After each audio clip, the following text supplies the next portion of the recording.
Hey dudes, welcome to Splat from the Past, the only 80s themed horror and sci-fi show where things can get totally radical.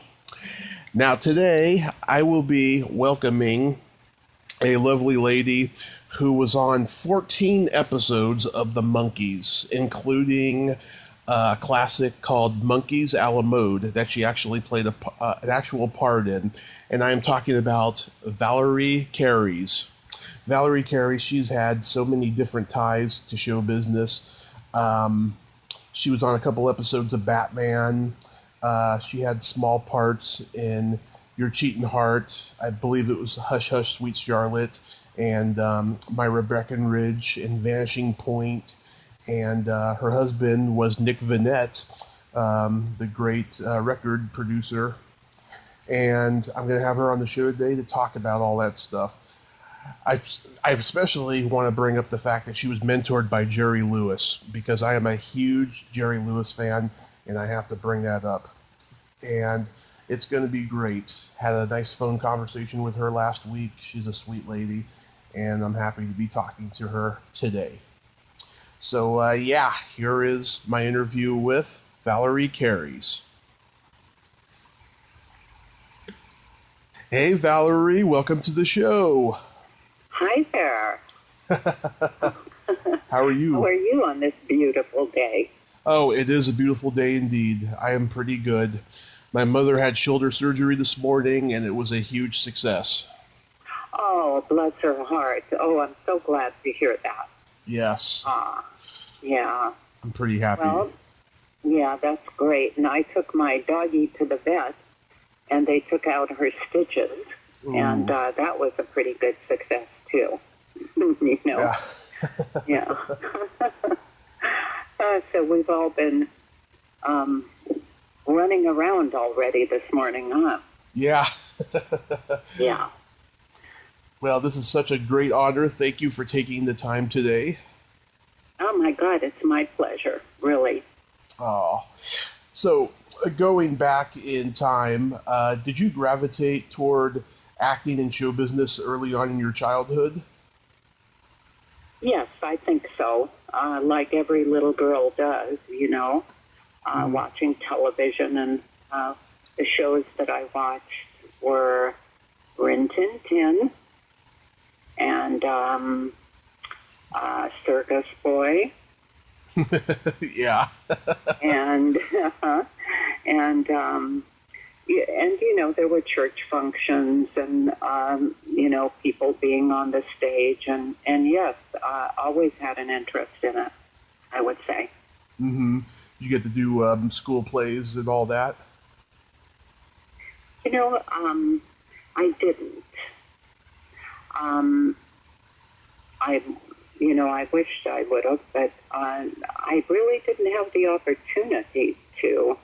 I went to work at a very young age. You know, I had part-time work after school. Mm-hmm.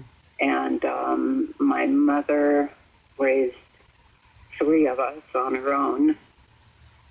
So I did not have the opportunities that maybe some people had. Mm-hmm. Where are you originally from? I was born in Germany. You were born in Germany. Mm-hmm. Was your father in the military? No, I was born in a refugee camp. Wow.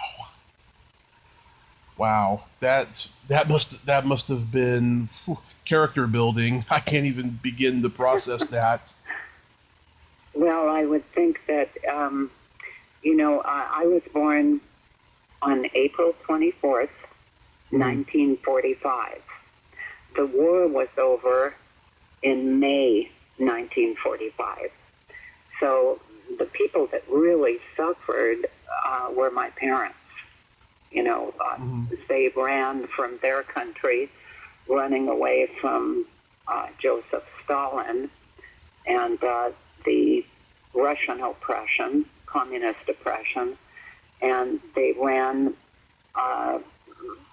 through Poland and ran into massacres and at safe houses, and it was just very, very very traumatic on my parents, and they ended up running right into Hitler's arms, so between a rock hard place there, but then, when the war was over, we were designated to come to the United States of America, thank God, and I remember coming over in the hull of a freighter, a Navy freighter, and the families were separated, the men from the women. So my mother and I were in one part in the naval ship, and then my father and my two brothers were in another part. But I do remember seeing the Statue of Liberty as we were entering, the port. So we came in, that was in 1950, and we came in and we had a sponsor that had jobs and a place to live for my mother and father. And they worked in parachute factories, actually. We lived in Lowell, Massachusetts. And then in 1952, my father and mother, they saved up a little money. They had their own car and piled us all in the car and drove to California, drove to Los Angeles. So that's where it all started. Wow, that's incredible. Whatever doesn't kill you makes you stronger. That's what they say. Yeah, that's what they say.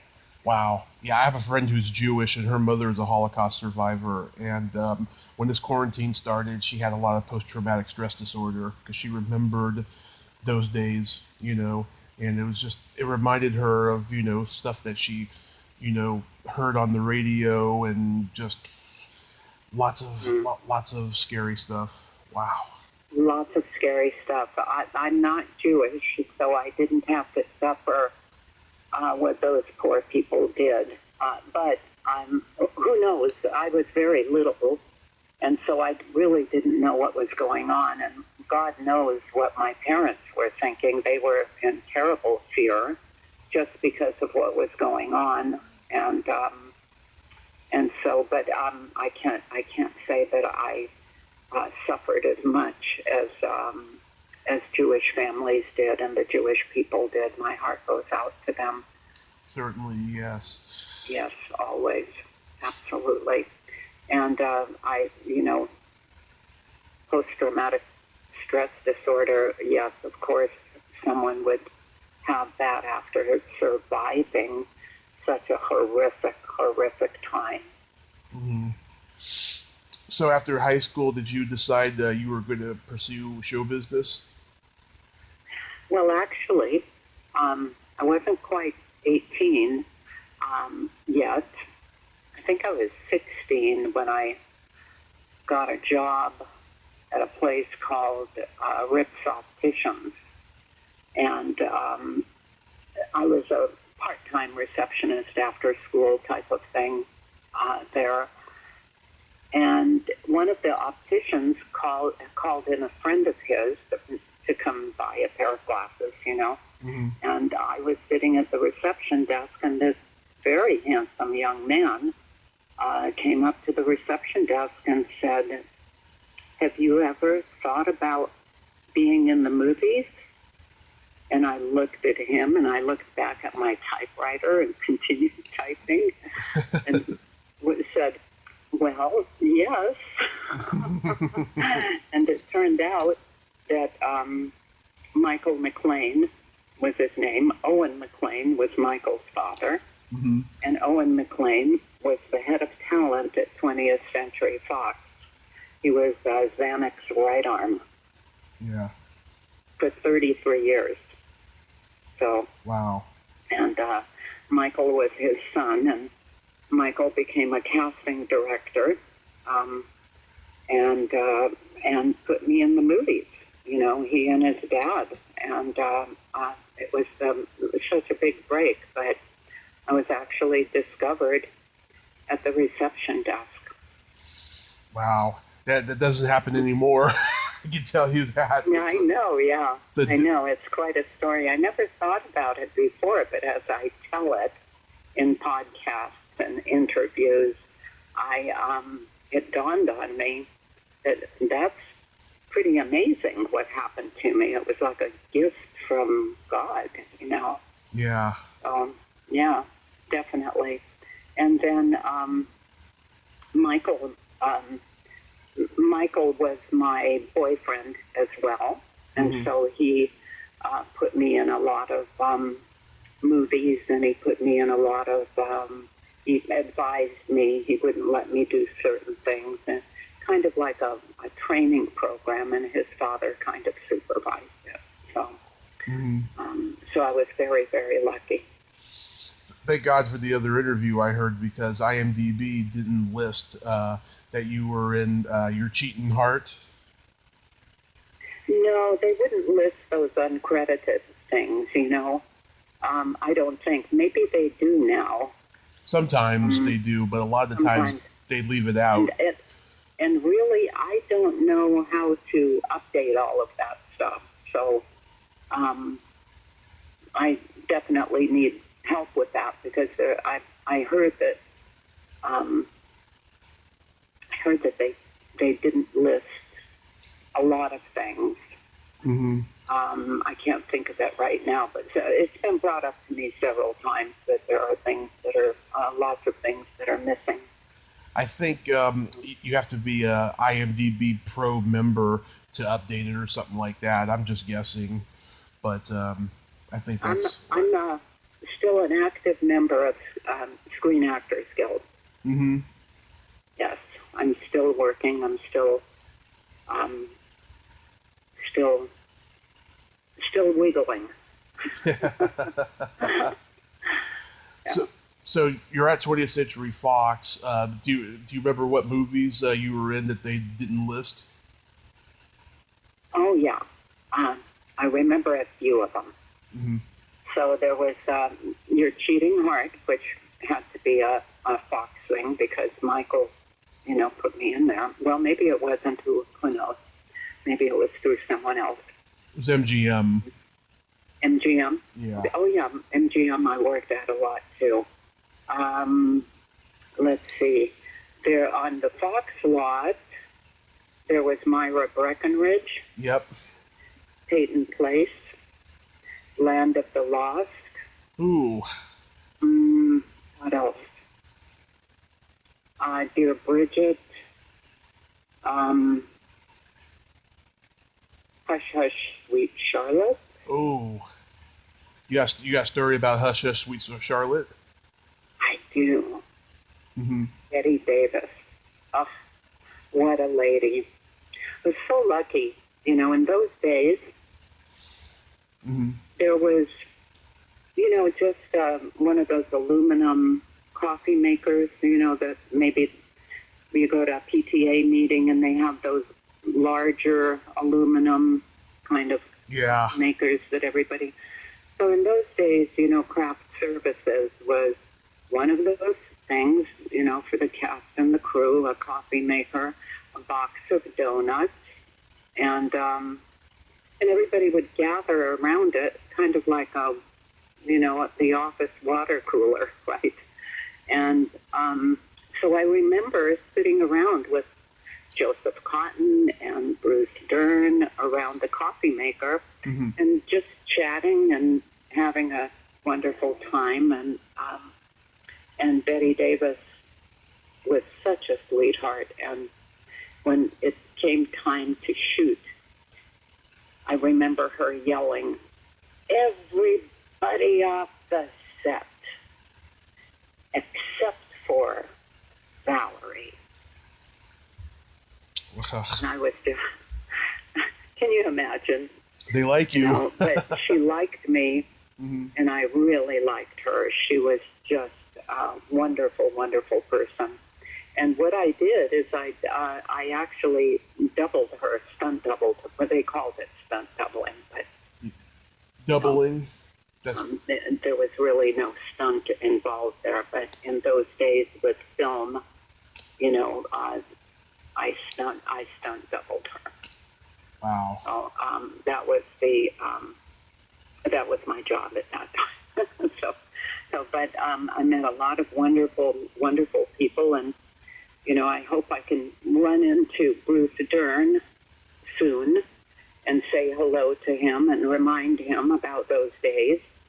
I was so happy to see him in Nebraska? Wasn't that a wonderful movie? Mm-hmm. And just so proud of him, and I'm so thankful for having the opportunity to meet these people and to work with them and to know them. The nicest people in the world, by the way, in the movie industry. Yeah, I've talked to a couple of people who got to work with Betty Davis, and they told me they only got to have the good experiences with her and stuff, whereas a lot of people had a lot of bad ones. But that's good that you had a good experience with her. Yes, I did, and I wish I could tell her that, and I wish she was still around to talk to her and to tell her what she meant to me. She meant a lot to me. They all do, actually. They all mean so much to me. Yeah. I'm sure she knew, though. I'm sure. You did 2 episodes of Batman. I did. Yeah. Thanks to Michael McLean, the man who discovered me and became my boyfriend. Mm-hmm. That show, I don't know what people in Hollywood saw in it artistically, because it was this campy sitcom version of the comic book, but everyone wanted to be on it. All the big stars wanted to be on this show, and it's just it was a phenomenon at that time. All of the big stars wanted to be. There were 2 shows running on the networks at the time. One was Batman, and the other one was the Monkees. Yes. And everybody wanted to be on the Monkees and Batman. Yeah. But oh my God, Batman just had so many great people on that show, and tomorrow I'm going to be receiving the entire series on DVD for my birthday. Oh, happy birthday! Happy early birthday! Thank you so much. Yeah, it's on Saturday, and I've been wanting to get the complete series for a while now, but I finally am, and I'm excited. Very exciting. Very exciting. Yeah. How great! I don't know where would you even get that? I got it off of eBay. Oh. Mhm. Because they're hard to get. Mm-hmm. Yeah. I mean, they've been out for a few years and stuff, but I was able to get an unused copy that was still in its packaging. So that's great. That's a good thing. Yeah. So how's it like working with Adam West and Burt Ward? They're very, very nice people. I had a very nice experience. I adore Julie Newmar, and I adore the ground she walks on. What a lady. Mm-hmm. She's absolutely incredible. And she calls us her kittens. Yeah. And she's so sweet, really, really something. And she was on the Monkees as well. Oh, yeah. She was on. I remember when she was on the Monkees. There was 3 or 4 women who played Catwoman on Batman. Mm-hmm. Something like that. Yes. Eartha Kitt. Lee Merriweather played her in the movie. Yeah, in the series, though, it was Eartha Kitt and Julie Newmar. Right. I think there was only 2 in the series. Mm-hmm. And in the movies, a whole bunch of them. Michelle Pfeiffer. Oh, yeah. Mm-hmm. She did a pretty good job, I think. Yeah, she did. All of the Catwomen are great. Yeah. Julie's my favorite because I haven't met the other one. I just love Julie. But she's a very, very special person. It's such a funny day that day. Needless to say, I was very young and I was very nervous. I was used to the Monkees. I was on that set all the time. Mm-hmm. And on Batman, it was kind of foreign to me. I wasn't there all the time. So I remember I was sitting in my dressing room. They had little, like, wooden bungalows, tiny bungalows that were right on the stage, on the sound stage. And I was sitting in there, and I heard the director yelling. And I thought, of course, he must be mad at me, right? Just, yeah. Because the world revolves around me. And he was just going crazy that day. And I thought, oh, my God. And I was getting more and more nervous. So I peek out of my dressing room door, and he's looking up. He's looking up on the sound stage and yelling, "Get down from here," screaming at the top of his lungs. And there's Julie, way, way, way, way up, what we call the catwalks, actually, way up on the sound stage where they keep lights and, have you ever been on a sound stage? Yeah, I've visited. Yeah, so you know what the catwalks are. So there she was, in full regalia, in costume, makeup, and everything. And she is up there, and she is hissing at them and going, "Meow," and swatting at him from up above. Mm-hmm. He can't do anything. She's way up there, and he's down there, and he can't get her down. Oh, my God, what a day. That's how the day started out. Was that director Leslie Martinson? I don't remember who it was. Because he was a notorious yeller on sets, and he directed a lot of Batman episodes. Yeah, whoever it was, that poor man, trying to get Julie off of that catwalk, and she was in full character. She was a cat, and she was going to scratch his eyes out. It was so funny. It really was. Now I think it's funny. And when it was happening, I was scared to death, Yeah. Because you never want the director mad at you. No. Mad at anybody. Right? Yeah. The chief on the set is the director. Mm-hmm. I'm working on trying to get Burt Ward on the show. He's been doing podcast interviews the last couple of years, which is quite funny because he notoriously charged $15,000 for TV interviews for years. Wow. Yeah. Good for him. Yeah, good for him. From what I know, he's a very good person. He and his wife, I think they do so much for animals. Yeah. And, they have good food for animals, and they're very, very dedicated to animals, and that's my kind of people for sure. Mm-hmm. Yeah, I can tell, too, from listening to those interviews as well. Mm-hmm. And I see James Brolin was in one of those episodes you did. Did you talk to him? When I got into the movie industry, Michael McLean, mm-hmm.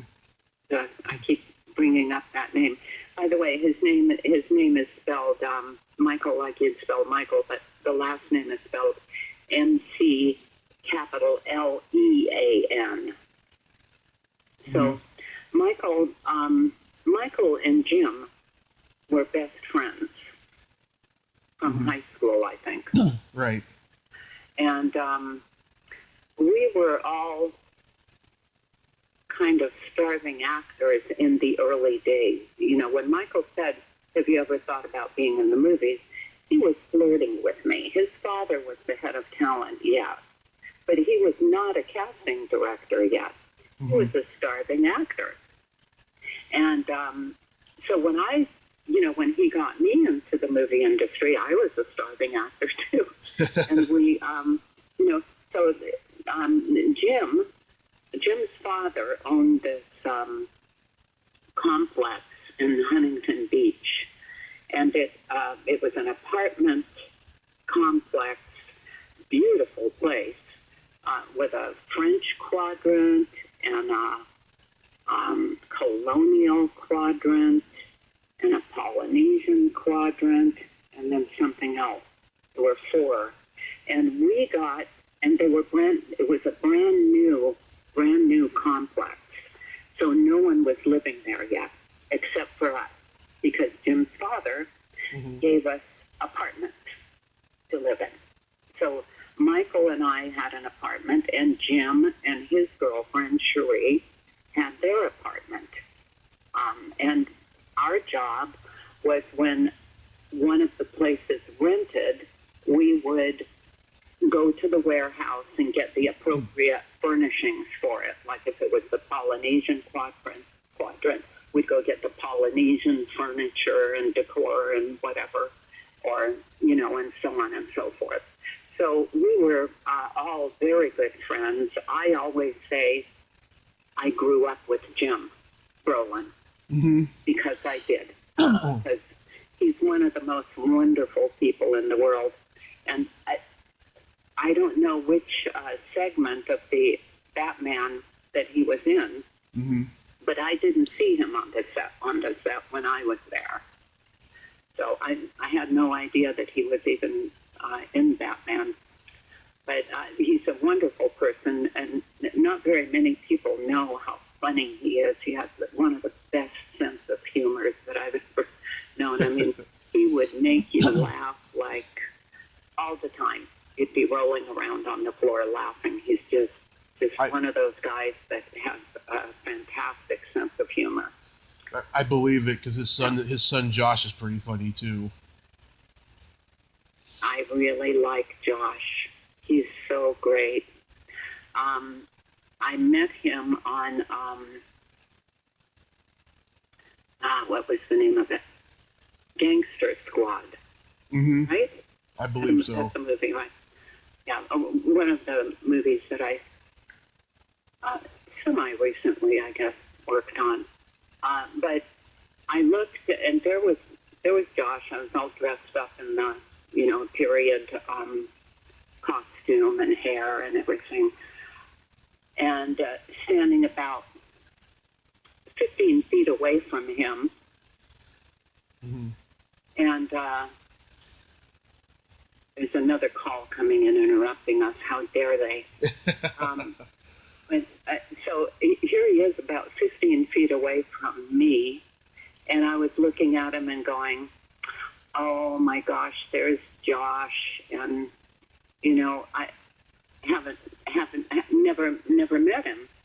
And I guess my thought penetrated, because he turned around and he looked right at me. And I looked at him with loving eyes. I said, I grew up with your dad. And he went, what? And he walked over to me, and we had a great talk about Michael McLean. Michael McLean's secretary at 20th Century Fox was Josh's mother. So, we were able to chat a little bit about all of that, but I was so happy to meet him. I just wanted to wrap a receiving blanket around him and carry him around like a little baby.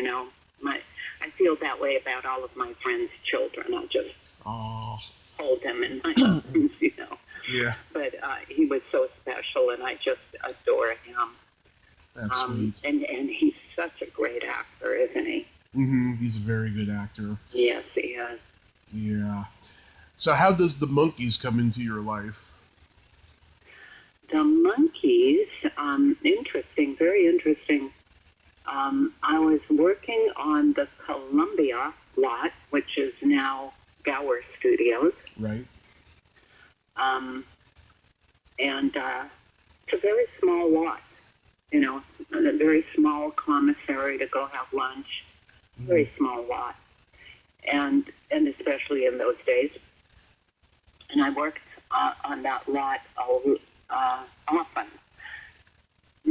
I think that I was working on a Jerry Lewis movie, and I got a call.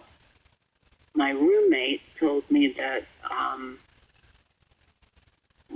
that I guess that somebody called and wanted me to come in for an interview on, I think it was stage 7 at such and such time on the Columbia lot. And I thought, great.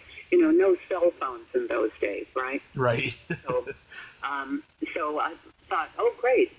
So I wore my lucky interview dress, and I went, to the stage at the designated time, opened the door, stepped in, and it was dark.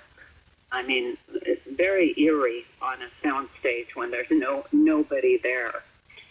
And I saw one little light somewhere over there, and I went to it. No one was there. So I thought, well, this is odd. And then I heard footsteps. And those footsteps got closer and closer, and it was Bert Schneider, one of the producers of the Monkees. And he interviewed me and asked me, several questions, and that's how I got started. Wow. So, yeah, and that's how and I ended up on the show. Bert said, I remember one question that he asked, he said, can you travel? Because I guess a lot of people can't travel, families or whatever. I said, oh, yeah, I can travel, And he said, would you mind standing in for a young man?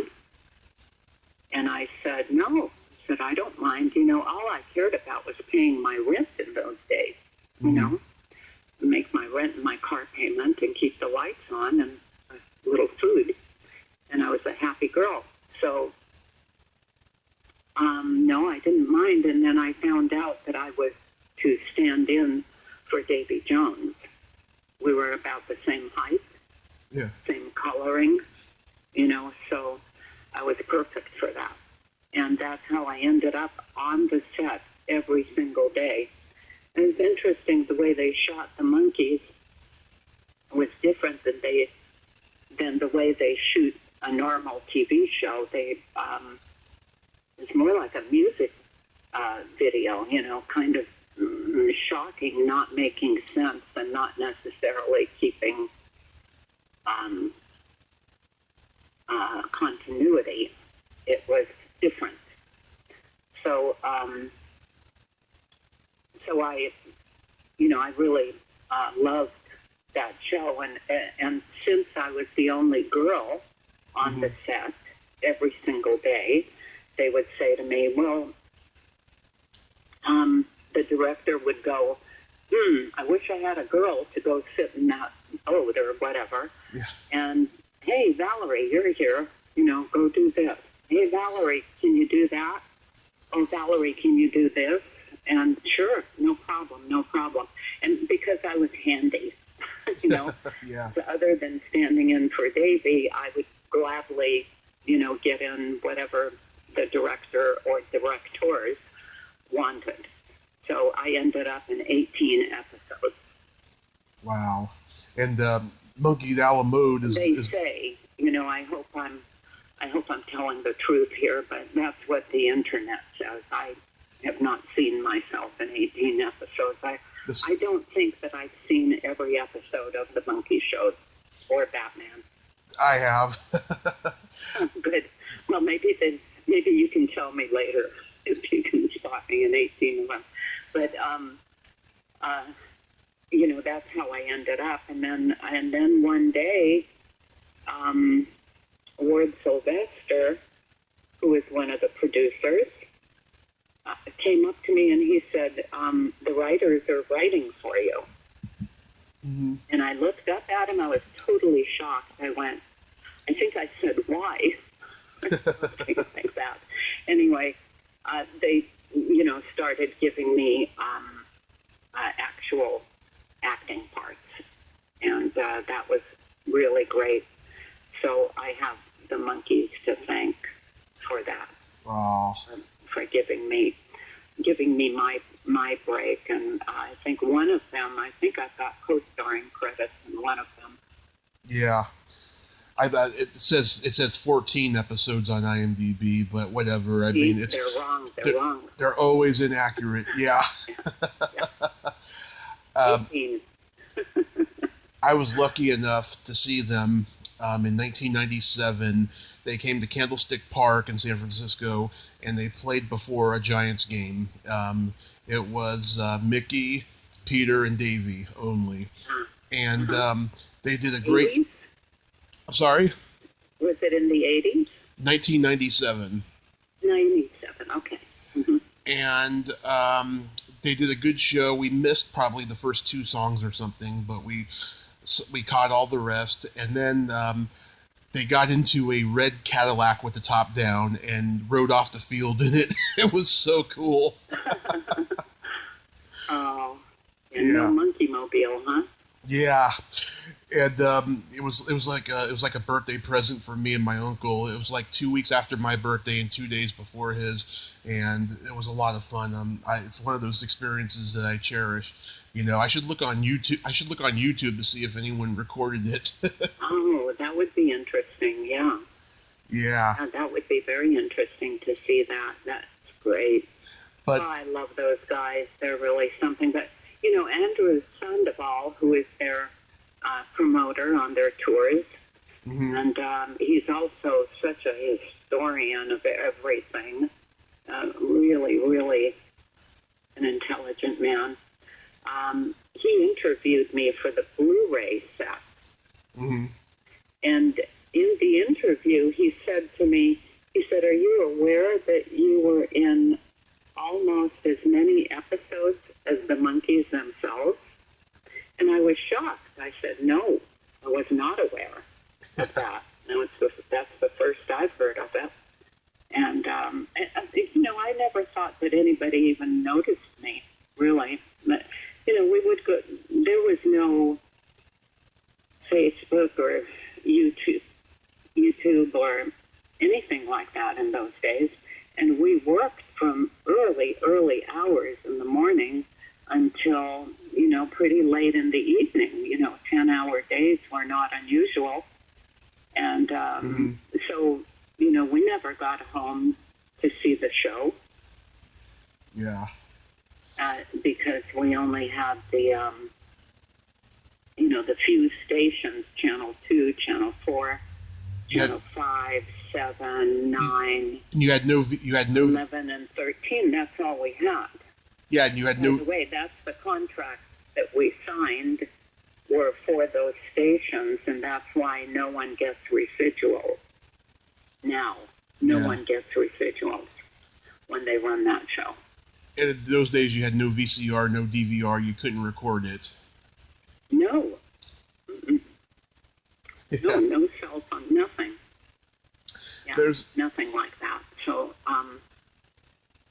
you know, I was floored and shocked and pleased, flattered when I joined Facebook and I started getting all of these people saying, "I remember you from the Monkees and you did this." And I was floored completely. I couldn't believe it. I thought, you know, and also the same for Batman, you know. I always thought that I was so insignificant. Yeah. You know? But you are significant, Valerie. Thank you. Yes. But you know, it never dawned on me. It never dawned on me. Probably good that it didn't. Yeah. There's not an episode that I don't enjoy of the Monkees because I started watching when I was only 4 on Nick at Night when they were making their comeback in the late 80s. You know, I told you the other day that I love the one with Rosemary. I also love the Devil and Peter Tork, you know, when he sells his soul to play the harp. I like that one. I like the ones with Carl Ballantine are great. I talked to his daughter about those ones. And I love the circus one. I talked to this dwarf actor who was in it, Felix Silla, who was on the Addams Family, and he told me he had a great experience working with them too. Oh yeah, they're the nicest guys in the world. Come on, they're amazing. They you know, it's funny because when when I worked on that pilot, I thought, this is really a giant step for television. You know, long hair, musicians. There was nothing like that on television, right? Right. And I thought, oh, this show is going to be such a huge success. And then I found out that the pilot didn't sell. And I was devastated. And then it did sell because they made some changes. And that was, you know, how fabulous is that pilot sold and the changes that took place during that time. Just, you know, to be a part of all of that. And then, so in between, when the pilot sold, the producers gave the boys the Monkey Mobile and said, go drive around town in it and get to know each other, you know, and, you know, have a good time. Take the Monkey Mobile. So where did they drive the Monkey Mobile? They drove it over to my house. And I wasn't home. Oh, my. The way I said, I know, and because I was probably working on something, trying to pay the rent. And but the way I found out was Peter told me, because when the pilot ended, Peter was from the East Coast, and I don't think that he really had a place to stay. So I called my roommate and I said, would you mind if I brought home this actor, you know, because he doesn't have really a place to stay right now, you know, for a few days. And she said, oh yeah, she said, we can give him the downstairs, you know, he can sleep on the couch. And so I brought Peter home, so he knew exactly where I lived. And then that's how they, you know, knew how to get over to my house and drive over their Monkey Mobile. I was sorry that I wasn't there, but I'm glad that, you know, that it's just such a compliment. Yeah. And I adore them. I think they adore me. I consider them my TV brothers. Yeah. You know, my television brothers. Coco Dolan's, you know, Mickey's little sister, is so dear to me, and she's such a talented person. She's got a beautiful voice, and they all mean so much to me. They really do. Every single one of them, and their girlfriends or wives. I adore all of them. You know, their families. Yeah. Yep. The other day I posted my favorite Monkees song on Facebook, For Pete's Sake. That's a song that still rings true today, and we all need to listen to it because of what's going on in the world, you know, because of what Mickey says about we were all born to love one another. Yeah. Mm-hmm. And have you heard any of the new albums? Oh, yeah. I mean, I didn't hear. I don't think I heard the one they did a few years ago. But yeah, I mean, I listened. Times? You haven't heard that? Oh my goodness! I listened. I remember. Are you my friend on Facebook? No, but we can connect. Oh well, you should, because I post those things all the time. So, you know, my name on Facebook is Valerie Kairys. Benet. Yeah. Because one of the managers that I had insisted that I put in the name Kairys, and all of my work was under the name Valerie Kairys. So that was a good suggestion. I'm sending you a request right now. Oh, good. Okay. Oh, I see. I'm not going to look at right this very minute. But there's also the fan page, which is Valerie Kairys. You know, that if you like, I'd like you to like it. Oh yes, absolutely. Yeah, and but the Valerie Kairys Benet page, that's my personal page. Mm-hmm. And yeah, the Monkees. Oh my gosh, they're still so dear to me. You were in their movie Head? Yep, I guess I was in that too. Everything ran together because, the boys, me, the movie, Jack Nicholson, Yeah. Jack Nicholson and Dennis Hopper, they were on that set almost on a daily basis. I bet. Frank Zappa would come visit. Everybody wanted to be on the Monkees. Yeah. It's kind of like, I guess, like, remember the series Friends? Mm-hmm. Everybody wanted to be on that show. And it was, the Monkees. They were very popular, very popular. Mm-hmm. Still are. Yep. They still are. Mm-hmm. It's such a weird movie. Absolutely. Mickey blows up the Coca-Cola machine in the desert. I love that. That's like Mickey. Yeah. He's really something.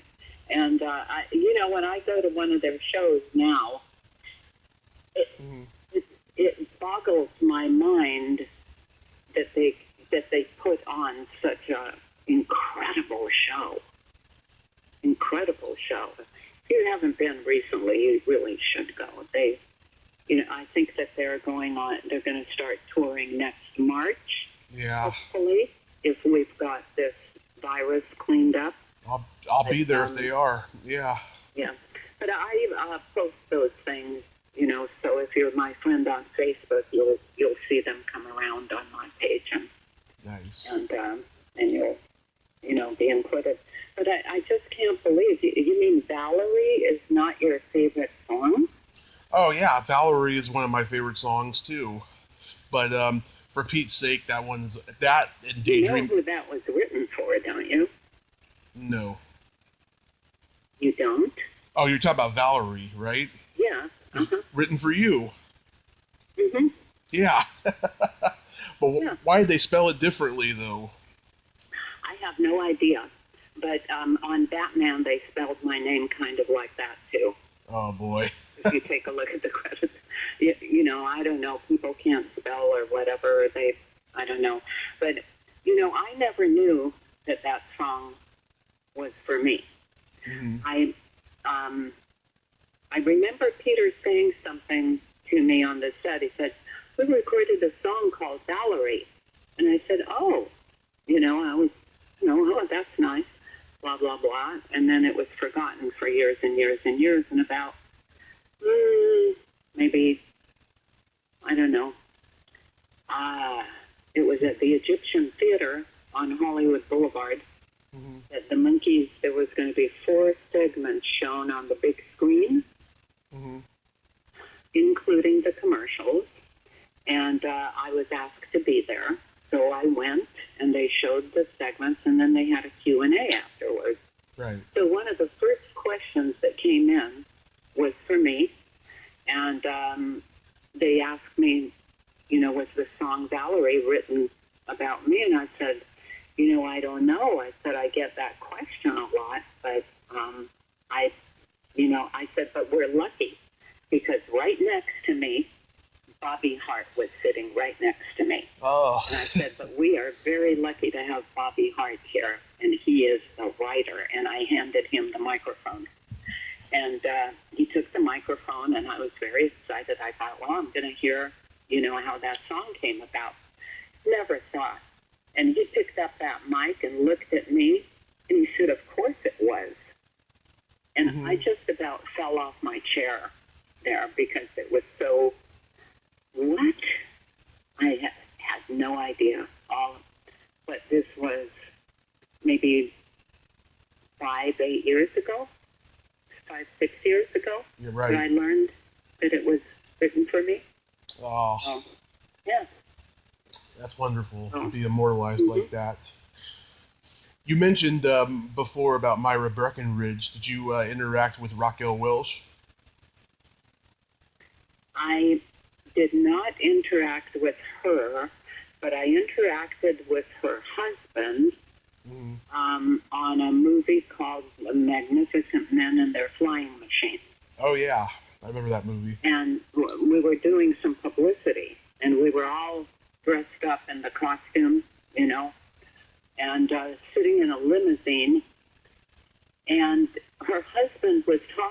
us through the window, and I was fiddling around with the buttons on the limousines, the windows and the thing. Yeah. And up came the window and almost shut his head in the window.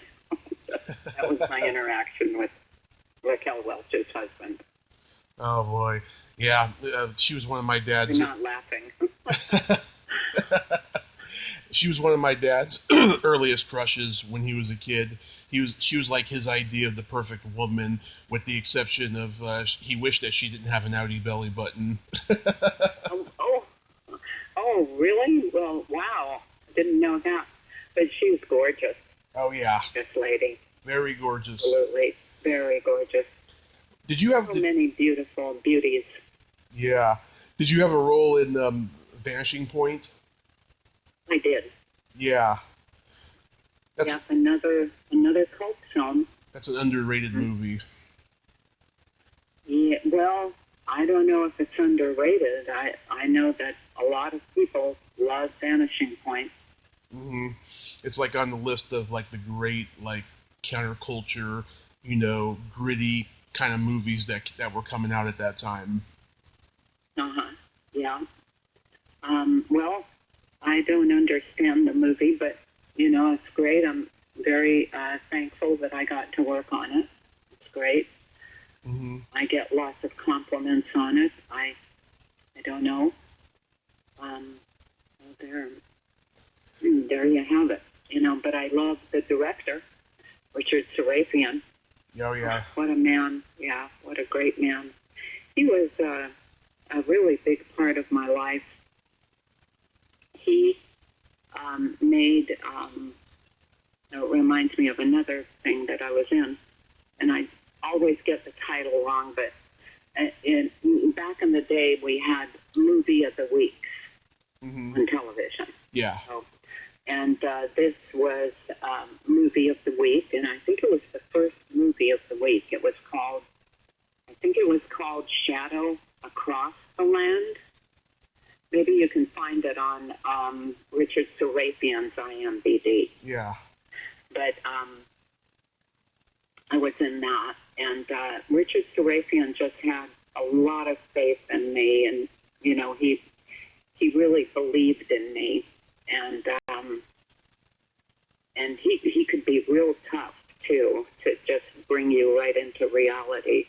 But he's gone now, and I miss him. I miss him so much. Just like James Frawley, he's gone. Yeah. He's such a, these people are leaving us. Yeah.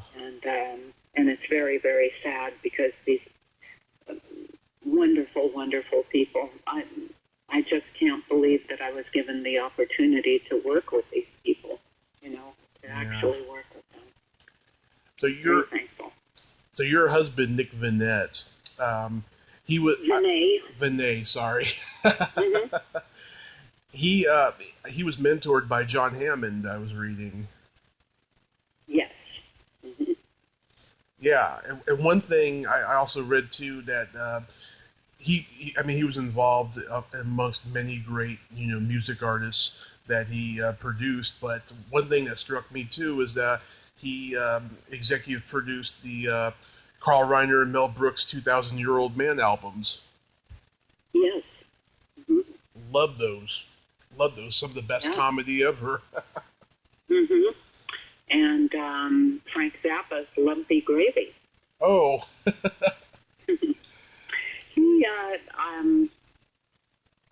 Nick was a genius.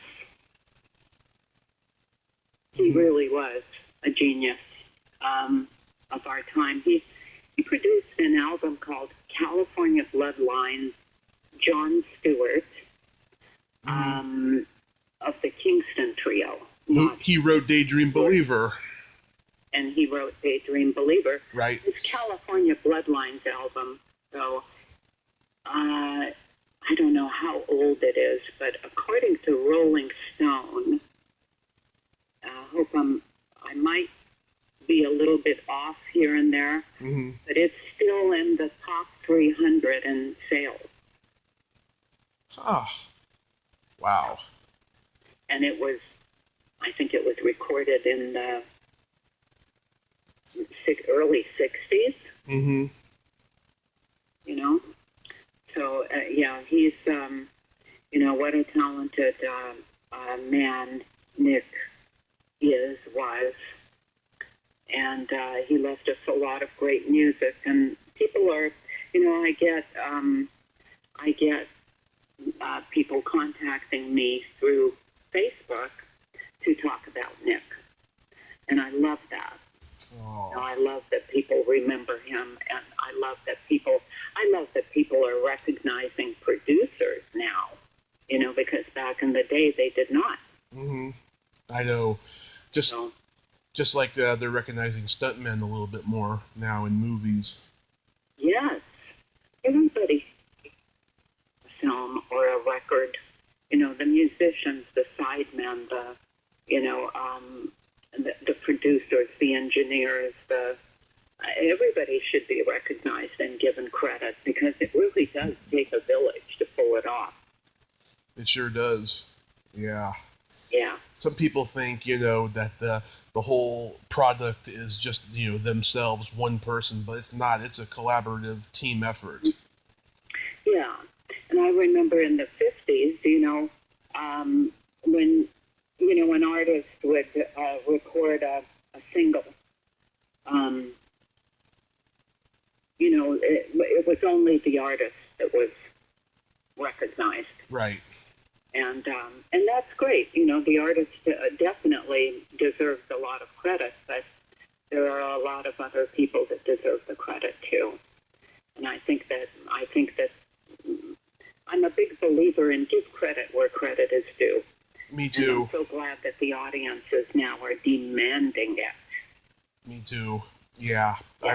I always give credit where credit's due, and sometimes people are like, why are you doing this? And I was like, exactly for that reason, because I'm giving credit where credit's due. Yes. Yes.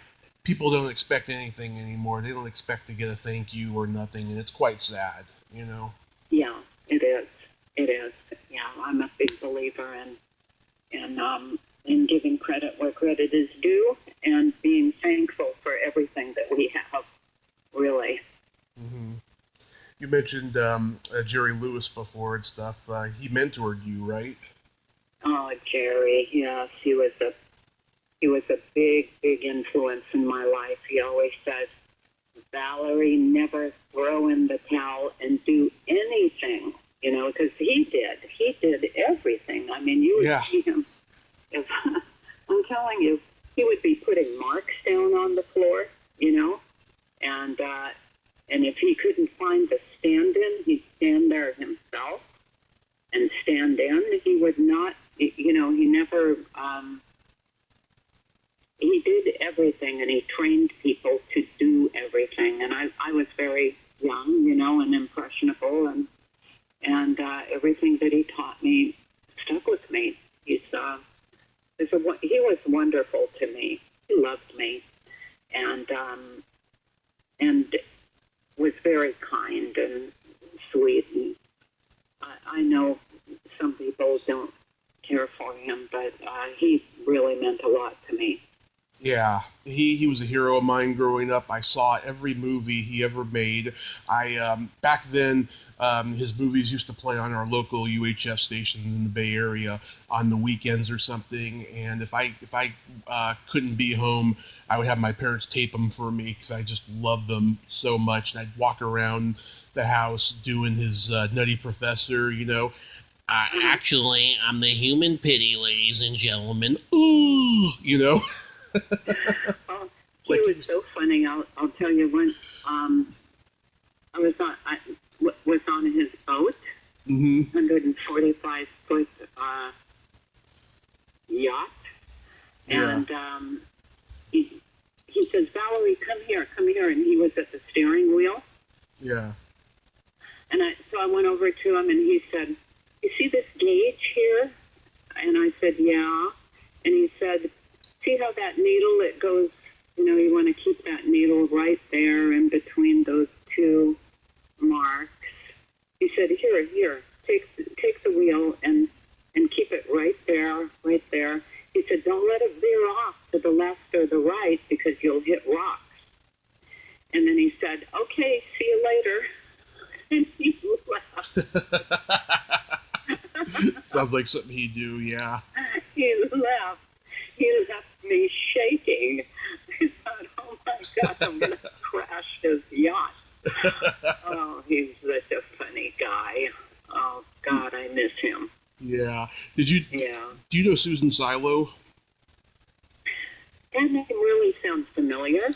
She was a singer when she was a teenager, and then she became an actress. She was on Batman twice. She played the Riddler's girlfriend, Mousy, in the first season.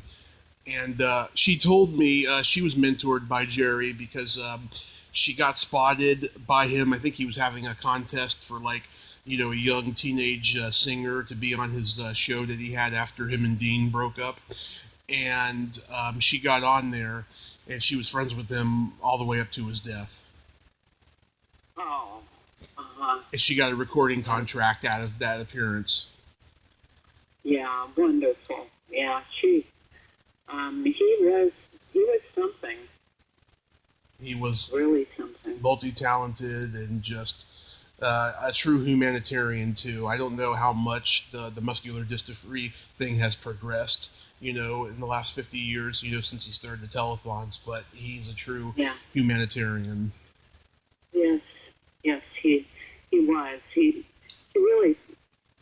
was a good person. He was really a good person. I can't say enough about him. He's, we miss him. Mm-hmm. So after a while, did you decide that you were done with on-camera acting and that you were just going to get married and raise a family?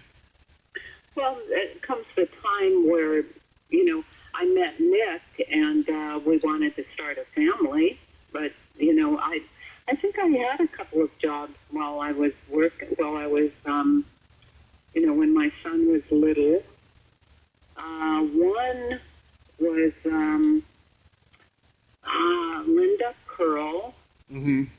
and Sean Cassidy, I think. Yeah. Just Like Normal People. Yeah. Television show. I worked on that. And small part. I think I was a waitress or something. Not a very big part, but it was something.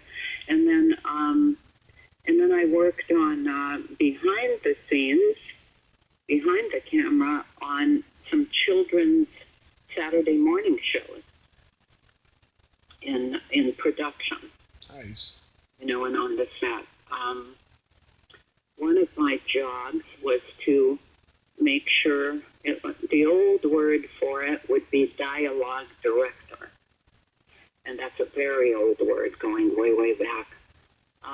But dialogue directors in the old days of filmmaking were people that they would hire, and you would make sure that whoever was that they're going to be shooting in, the next scene, that your actor was ready with his lines, go over their lines with them. Right. Kind of look them over, make sure that they have the right wardrobe on. Wardrobe and hairdo, and all of those people do their job too, but then you would kind of make sure about those things, make sure that they don't wander off somewhere, because that happens a lot, and especially with children, you want to make sure that they know their lines and, and that they're all prepared for the next shot. So that was fun. I liked doing that. But like Jerry said, do everything. Right. You don't want to just be in front of the camera. You want to know every single aspect of movie making. I think it's called the double check standard system. Right. Even study script supervising, because that also gives you more knowledge on how to make a film. And the more you know how to make a film, the more you know how to be in a film. Yeah. And you do the signing shows when quarantine isn't happening? Autograph shows? Yeah. autograph. The next one I think is the Hollywood show, and it's coming up in August. But I don't know if it was supposed to happen in May. Yep, I was going to go, and I'm so devastated I didn't get to go, Oh, to the Marriott here? Oh, yeah, I was going to go there, and I was going to go to the horror convention, Monsterpalooza. It was the first time ever that they were scheduled for the same weekend, and then the pandemic happened. I was like, oh, I'm so sad. Right, yeah, I don't know. I can't, I don't think, I think August might be too soon, but I don't know, by some miracle, maybe everybody will be healthy. But, all you do at autograph shows and conventions is you hug people Yeah. and take pictures with them. So, you can't very well wear a mask and take pictures with people and hug people when there's a pandemic. Mm-hmm. So I don't know. So we'll see. But they can postpone it and postpone it and postpone it until things get back to normal. So yeah, hopefully they will get back to normal. Some conventions are doing the online virtual thing, which I think is ridiculous because they give you like a 2-minute limit with each person, and I'm not going to do that, It's not the same, is it? No. I've seen clips of it, and I'm just like, God, that is just awful. Really? Oh, my goodness. Yeah. Yeah. Yeah. So, oh, God, I would have, well, maybe we'll meet in the future. That would have been so nice to meet you.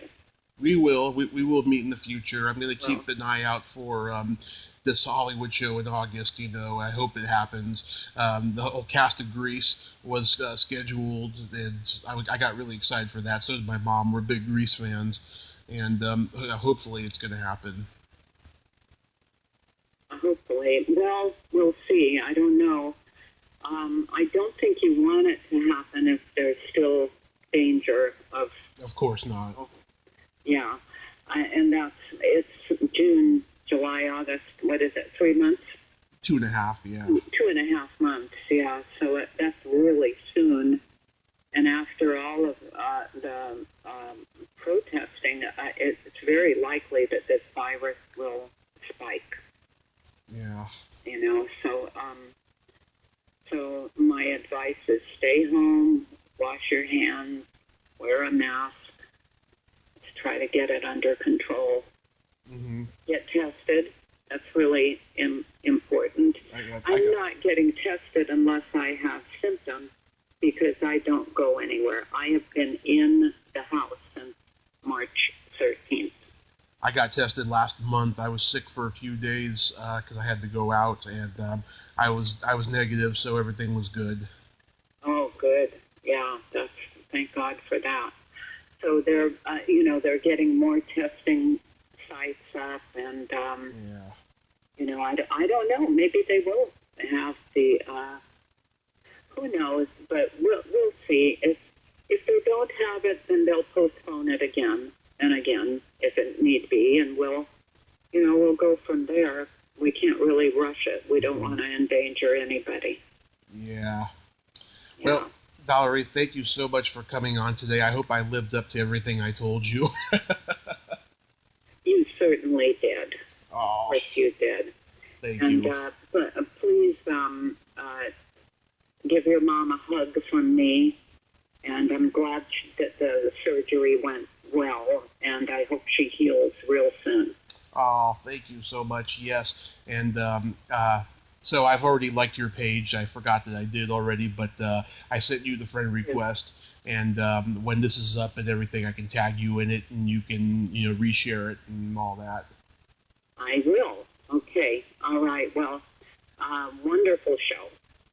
Thank you so much, Valerie. You have yourself a great day and stay safe if you do end up going out. Okay. And you too. Okay. My dear. Thank you so much. Thank you. Bye-bye. Bye-bye. Well, there you have it. Valerie Kairys. Ain't she a sweetheart? What a nice lady, and what a lot of great stories there. Love her. Can't wait to meet her eventually. If you like this video, everyone, please subscribe to my YouTube channel, add me as a friend on Facebook, join my Tommy Kovac comedian page on Facebook, follow me on Twitter and Instagram, and all that fun stuff. Well, that's all the time we have this week on Splat from the Past. Until next time, this is Tommy Throwback Kovac saying, there's no shame in living in the past because the present sucks. Later, dudes. Hey, hey, we're the Monkees.